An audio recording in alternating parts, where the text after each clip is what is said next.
Alright guys, welcome back to Strong Successful Male.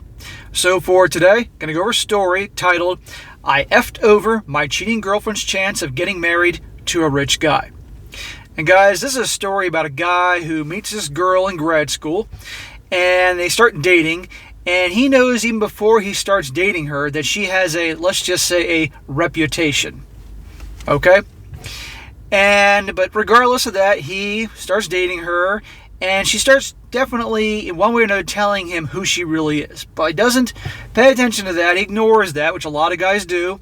And he starts having feelings for her, and one thing leads to another, and they're serious and all that.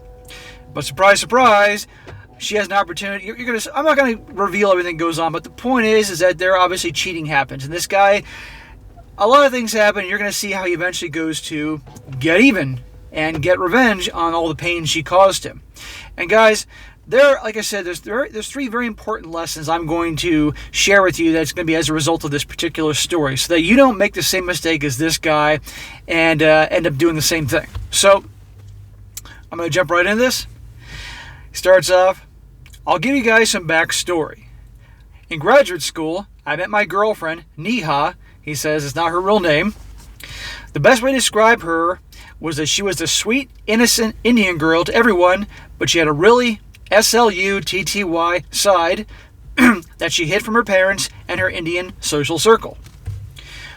When we would start dating, she'd tell me that her parents expect her to get married soon. Watch out for that, guys. That she could get married to a cardiologist, a lawyer, etc. In other words, a high earner. She talked about how she wouldn't have to work a day in her life. I don't know if she was trying to make me jealous, but I didn't give a shit. Funny thing about the whole matter is that these guys usually expected a chaste girl, which Neha was the furthest from. When we started dating, she told me it was just going to be a fling, but over time, I started developing serious feelings for her. I told her, and it turns out that she felt the same. I wasn't a doctor, but I had a good career ahead of myself. I wanted to have a serious relationship and maybe one day marry her. Okay, so let's stop right here. There's two lessons right off the bat. Number one, when a woman pretty much has, a young girl or any woman pretty much has a reputation, okay? And it's one thing if somebody's obviously dated a bunch of people and things like that, but there's another thing to have a reputation. As in being SLUTTY, because I watch what I say here, guys, because I have to. Then I'll tell you something. And girls like that, they're good for casual things. Casual relationships, friends with benefits, F-buddies, that type of thing. They're not the ones that you want to go getting in a serious relationship with and go falling in love with, because inevitably you're going to get your heart stomped on, okay? And how many guys are watching this right now, I don't care where you are in the world, that either it's happened to you or somebody you knew, this type of thing happened, right? Because you thought, hey, with me, she'll be different. Or I can change her of those ways. I'll be the guy that she, changes for. Some crap like that, right? And what happens, right?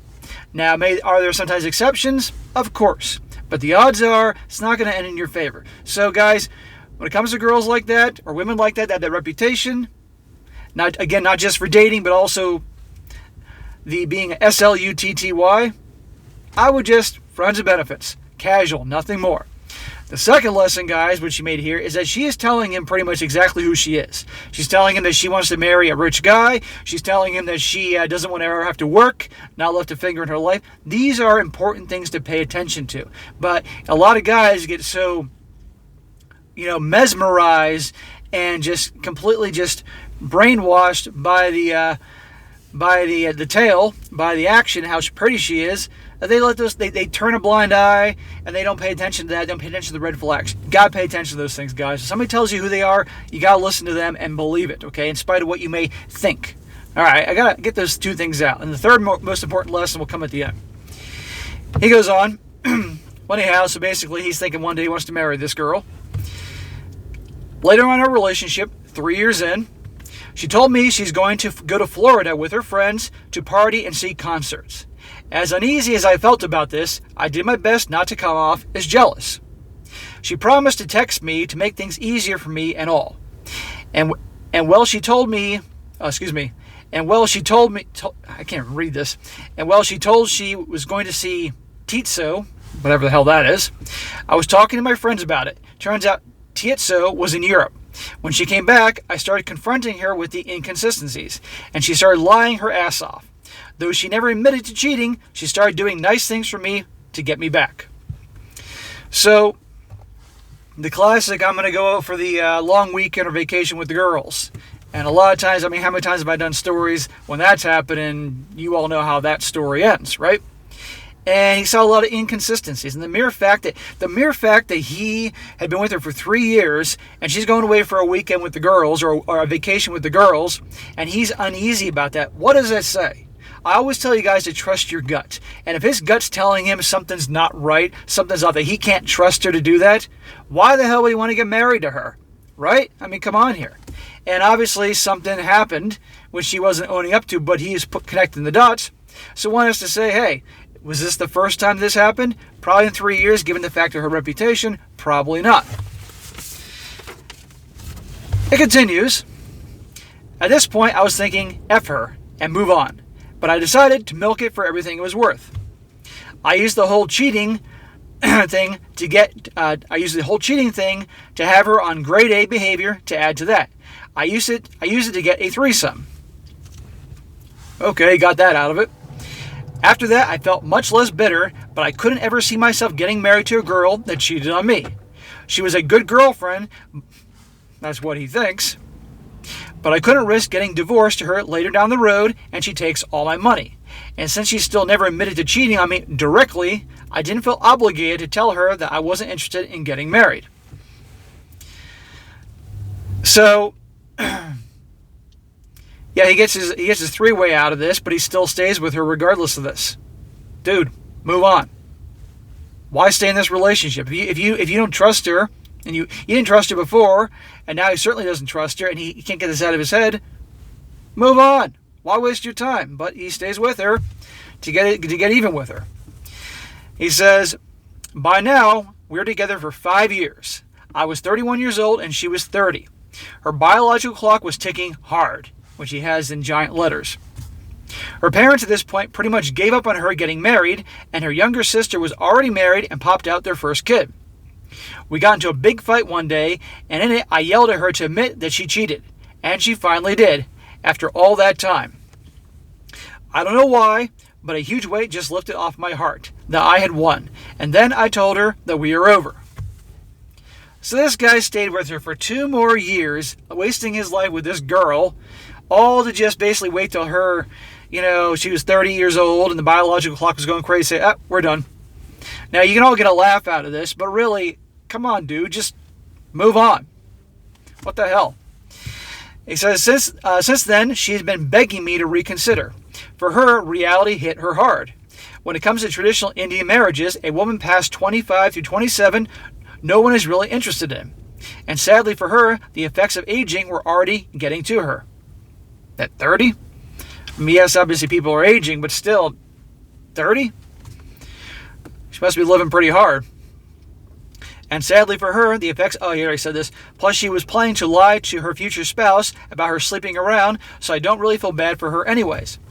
It's not that she can't still land a guy. She can still find a decent guy, but now the idea of marrying a rich dude that will treat her like a virginal princess is over for her. Her life of not having to move a finger is gone now. That's what you get for cheating. Well, again, quick story, guys, but the point is this. This guy, after he discovered that things didn't add up, and she obviously was cheating, instead of ending it or confronting her about that directly, he stayed with her for 2 more years. He wasted 2 more years of his life with her just to get her to be 30 years old, and then end it with her when obviously it was a lot harder for her to get the type of guy that would want a woman that pretty much she wouldn't have to work a day in her life and just milk it for all it's worth. And again, we can get a laugh out of all this, especially you guys that have been cheated on and burned, but still, 2 years. So the third lesson here, guys, in my opinion, you may disagree with me, that's fine, is if this happens to you, just end it. Just walk away and move the hell on. This guy, 2 years of his life with this girl, right? And he's holding on to that. I mean, this isn't the Scarlet Letter, for God's sakes, okay? This is real life. My opinion, move on, okay? And believe me, let her be somebody else's problem, But again, like I said here, the lessons here real quick. Again, for you guys, she has a reputation and not a good one. You don't get into relationships with those types. They're friends with benefits. They're F buddies. They are something casual, nothing more. Okay? Also, the hell is the second one? My mind's going blank here. I'll jump to the third one. He discovers she's cheating. I know it's all funny to develop this whole elaborate revenge plan and take years in doing it, but that's crazy. The whole time you're bitter and pissed off about this, just waiting for your moment. Again, it's not the scarlet letter. Just move on. End of story. Karma will come back to bite her in the ass one day. That's what you want. But at least you can move on and start over. And the other lesson here is when people tell you, one way or another through their words or their actions, the type of person that they are, listen to them. Okay, don't think you can change them. Don't think you'll be the one that you'll be different with, because usually it's not. And so many guys get that idea in their head, and it comes back to bite them in the ass. So anyway, guys, quick story there. You can get a laugh at what he did and everything like that, because she's now past her prime and she can't get the rich guy she wants. But move the hell on. Anyway, guys, that's it for today. Be sure to comment down below and know what you think about this, and be sure to like the video, share with your friends, and subscribe. And I'll catch you next time.